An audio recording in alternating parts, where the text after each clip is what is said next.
Para iniciar vamos a establecer que el proceso de expresión genética se va a llevar a cabo a raíz de nuestro código genético que se encuentra en el núcleo de nuestras células. Estos procesos de iniciación y transcripción van a iniciar el proceso de expresión genética, luego vamos a tener el proceso de control de expresión genética y el ciclo celular. Expresión genética, pues esta se refiere a la producción de un producto funcional utilizando información de cada uno de nuestros genes dispuestas para ser sintetizadas dichas proteínas. Acá vemos un proceso de expresión genética propia de eucariotas. ¿Por qué eucariotas? Porque la transcripción se lleva a cabo en el núcleo y la traducción se lleva a cabo en el citosol, a diferencia de los procariotas que llevan ambos procesos en el citosol. Vamos a ver que la transcripción no es nada más que el proceso de traslado de ADN a ARN a través del proceso de transcripción, el cual solo es como una sustitución de un ácido nucleico a otro ácido nucleico. Acá vemos en la parte superior una hebra de ADN y en la parte inferior una hebra de ARN o transcrito primario, en este caso, en el cual, ¿por qué decimos que es ADN? Porque tiene la base nitrogenada timina que se complementa con la adenina, que es característica en los ácidos desoxirribonucleicos, y la adenina se complementa con el uracilo, que es característica con los transcritos de ARN. Características de la transcripción. La transcripción es el primer paso de la expresión genética, como estamos viendo, y que consiste en la copia de una secuencia de ADN que utiliza como molde para producir una molécula de ARN como transcrito primario, que más adelante vamos a hablar del proceso de maduración de nuestra molécula de ARN para que se pueda trasladar al citosol y ser traducido. Las enzimas de ARN que van a ser importantes, del ARN polimerasa, el cual a raíz de esta se va a llevar a cabo la transcripción, en el cual se van a unir nucleótidos o ribonucleótidos libres para el alargamiento de nuestro transcrito primario. Vamos a contar con 3 etapas: la iniciación, elongación y terminación. Vamos a resaltar los procesos de etapas de iniciación, elongación y terminación, que acá vemos que se detalla de mejor manera. Y vamos con la etapa de iniciación, en el cual es la etapa donde la ARN polimerasa reconoce el sitio promotor, el cual va a ser el lugar donde va a iniciar el proceso de transcripción. Pero para que nuestra ARN polimerasa pueda reconocer al sitio promotor, necesitamos de los factores de transcripción, las cuales van a ser afines con nuestros factores de transcripción, las ARN polimerasa. Luego vamos a tener una enzima que se va a encargar de desenrollar nuestras hebras de ADN, la cual va a ser la helicasa, y ese sería el proceso de iniciación. La elongación sería el proceso en el cual nuestra ARN polimerasa y factores de transcripción y compañía se desplazan a lo largo del ADN, leyendo en dirección 3 a 5' y sintetizando nuestro transcrito primario de 5 a 3'. Luego vamos a tener la terminación, que va a ser el proceso en el cual nuestra ARN polimerasa va a reconocer una secuencia rica en guanina y citosina y bases de adenina. Luego vamos a tener una terminación dependiente de Rod, que a diferencia de la rica en citosina y guanina no van a formar una estructura en forma de enlace de horquilla, sino que van a encontrar un sitio root, el cual va a provocar el deslizamiento y el desensamblaje de todos los productos. Acá hemos resaltado otra vez los procesos de iniciación de nuestra transcripción, el proceso de elongación, de adición de ribonucleótidos, una vista desde un microscopio electrónico. La terminación, luego de este proceso, que acá vemos que ya es el proceso de terminación porque es el proceso de terminación rico en secuencias de citosina y guanina y citosina, seguido de bases de adenina. Pero acá vamos a ver algo muy importante, que al final, para madurar nuestro transcrito primario, nuestra ARN largo, se van a adicionar un casquete 7-metilguanosina en el extremo 5' y una cola de poliadenina en el extremo 3'. En este proceso se va a llevar a cabo el proceso de corte y empalme gracias a unas macromoléculas llamadas esplisiosomas que se van a encargar de realizar ese corte y empalme, el rompimiento de nuestro transcripto primario, eliminando los intrones, que son las secuencias que no se van a expresar, y empalmando nuestros exones, los cuales sí se van a expresar y que se van a transportar hacia el citosol, que allá van a ser a cargo de esta maquinaria compleja que es el ribosoma, el cual se encarga de ensamblar cada uno de los aminoácidos, y cual vamos a iniciar el proceso de traducción, en el cual requiere al menos de 20 aminoácidos y que siempre vamos a encontrar estas etapas de iniciación, elongación y terminación. Acá vemos las características de la traducción que se llevan a cabo en el citoplasma, que es muy importante, y que se realiza la síntesis de manera unidireccional, o sea, en un solo sentido, y que ocurre de N terminal a C terminal. Los complejos que vamos a encontrar en la traducción son los ribosomas, las moléculas de ARNT, la aminoácido ARN sintetasa y las moléculas de ARN mensajero que sintetizamos en la transcripción, los factores proteicos que van a ser muy importantes. Acá vemos que el proceso de iniciación de la traducción, o la etapa de iniciación de la traducción, vamos a encontrar que al menos 12 factores de iniciación están unidos a un complejo llamado 43S, que está compuesto por ARN transferencial, el aminoácido de inicio que es la metionina, y estos factores proteicos, en el cual va a estar un IF2 GTP, el cual se va a hidrolizar para que se ensamble la subunidad mayor. Luego vamos a tener otros factores de iniciación también añadidos a otro complejo, el cual está compuesto por factores de iniciación y una PAPS, proteína de asociación con la cola de adenina, que va a ser muy importante, que más adelante voy a profundizar acerca de eso.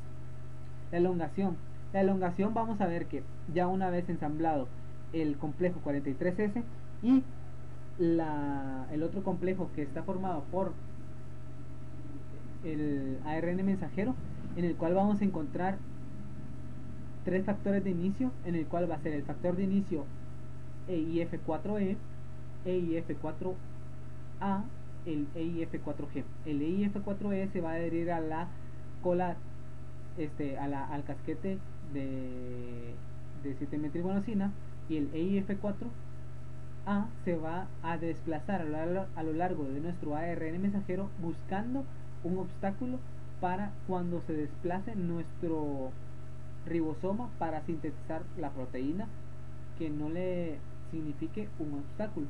Y vamos a tener también otro factor de inicio, que es el EIF4G, el cual va a estar unido a la cola de poliadenina y el casquete 7-metilguanosina, que va a ser como un puente entre estos dos hemisferios de la ARN mensajero y una proteína PAP. Una vez tengamos ensamblado los dos complejos, el complejo de la subunidad menor 43S con el complejo del ARN mensajero,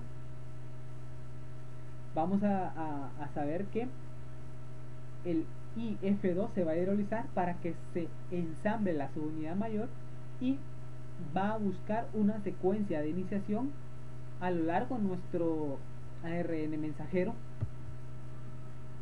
Es ahí donde va a empezar el proceso de elongación. En la traducción vamos a encontrar la enzima aminoacila ARNT sintetasa, el cual va a ser muy importante en el proceso de carga, en el cual va a adherir mediante un enlace covalente a cada aminoácido de la ARNT.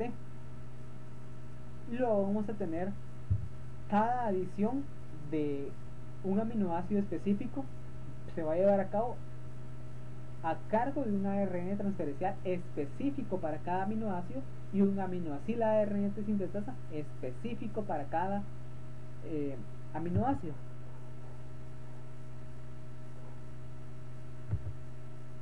Luego vamos a tener la terminación, la cual se van a llevar a cabo mediante secuencias de terminación UAA, UAG o UGA.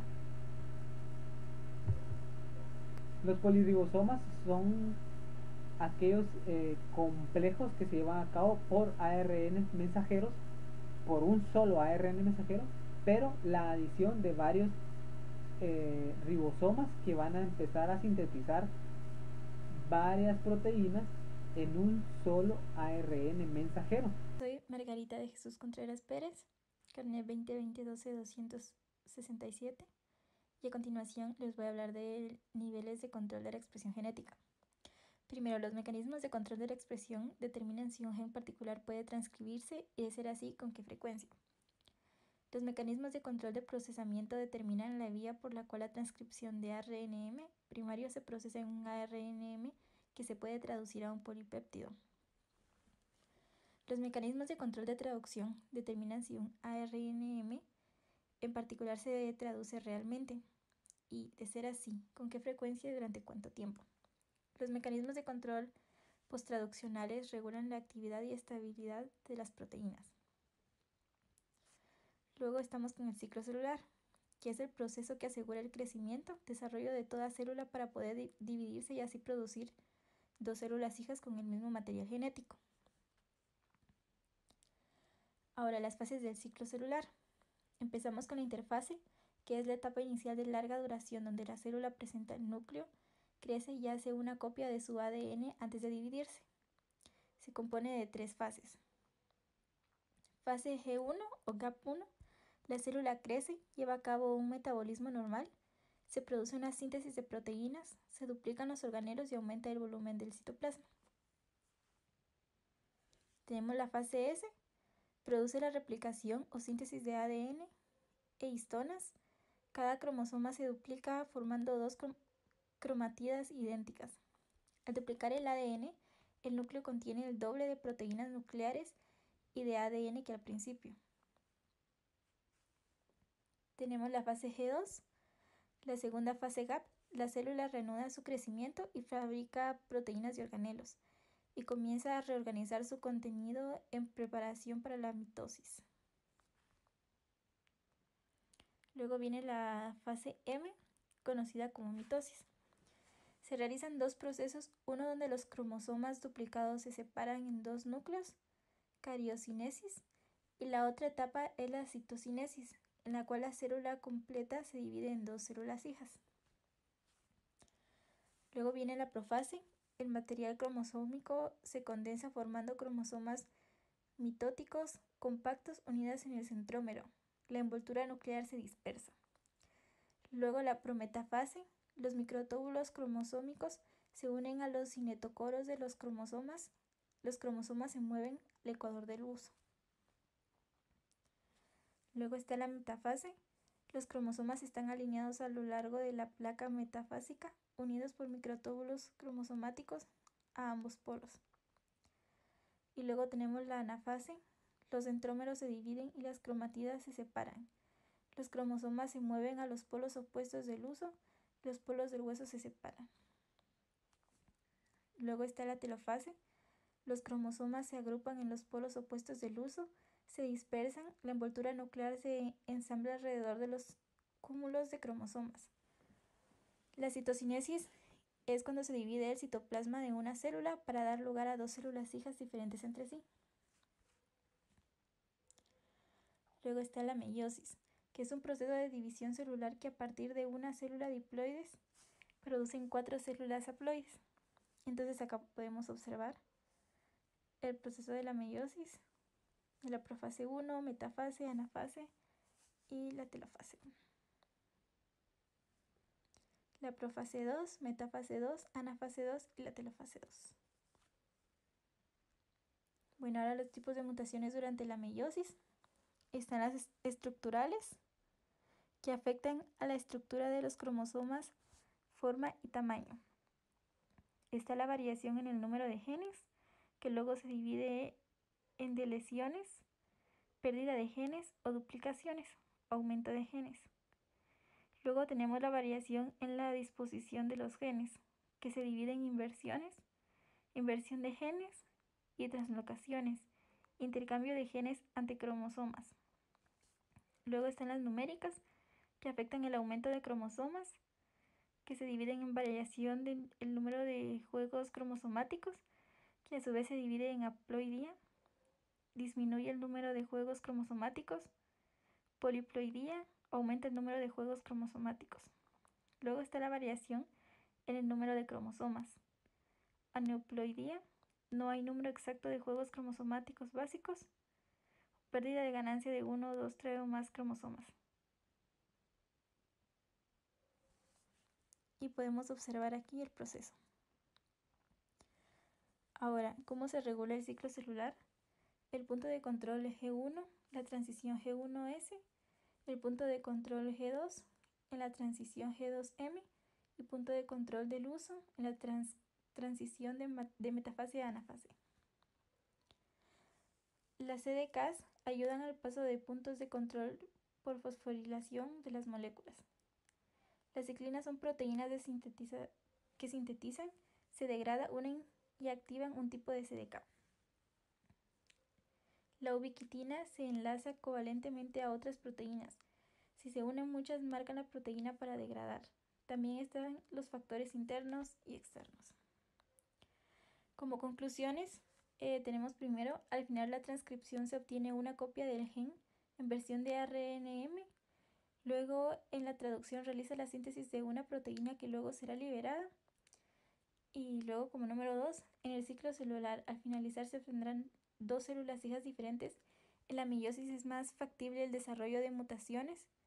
Por eso se debe conocer el proceso de regulación del ciclo celular. Y luego acá podemos observar las referencias. Gracias.